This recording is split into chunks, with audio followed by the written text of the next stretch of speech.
A regular contributor here is Greg Quinn, who was responsible for bringing the black currants back to the United States market and grows black currants on the Currant farm in the Hudson Valley, New York.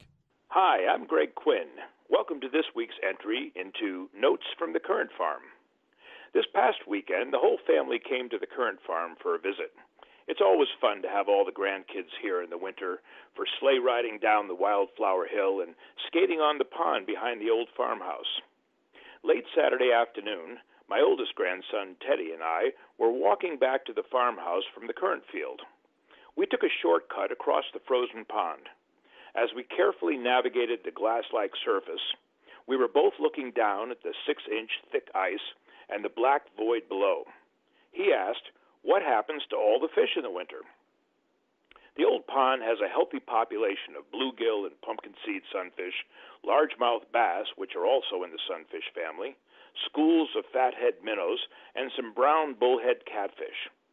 My catch and release rule for the pond ensures there are lots of fish for the kids to catch each year, as well as the great blue heron that come there to dine. I sometimes go out on a summer evening to hone my fly casting skills. A good-sized bluegill can be as much fun to catch on a fly as a trout sometimes.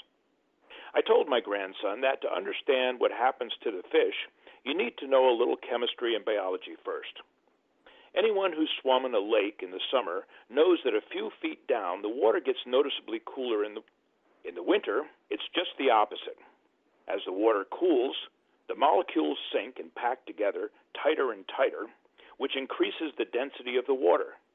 When the air temperature drops to 32 degrees Fahrenheit, the liquid slowly changes to a solid, and crystals begin to form, which are lighter than the water below.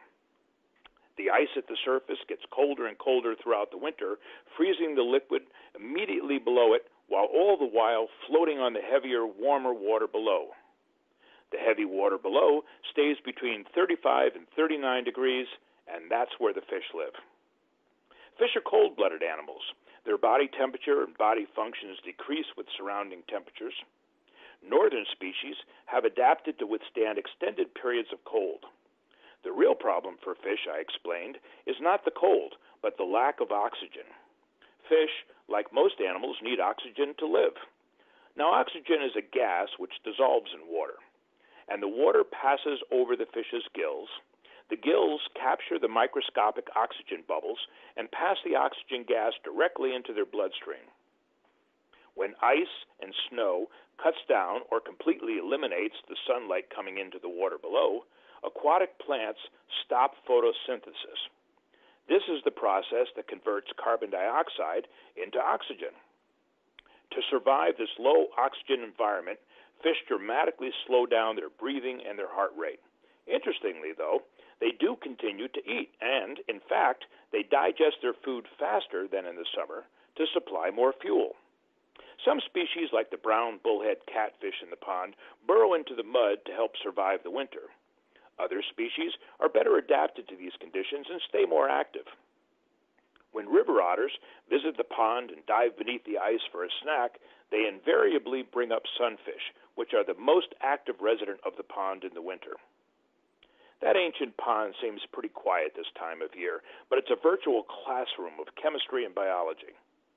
As my grandson and I reached the other side of the pond, the winter sun was almost at the horizon, and the evening sky was painted with beautiful orange and blue brushstrokes. The old white farmhouse was cast in the warm colors of the last light of day. My grandson seemed lost in thought.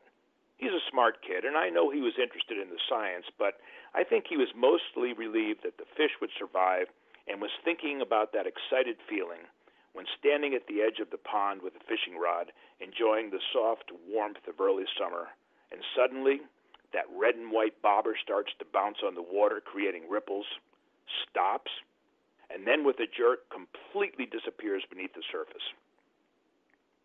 For a rebroadcast of this week's entry and previous notes from the Currant farm, and to find out why currants were banned in the U.S. for 100 years, go to Currants.com.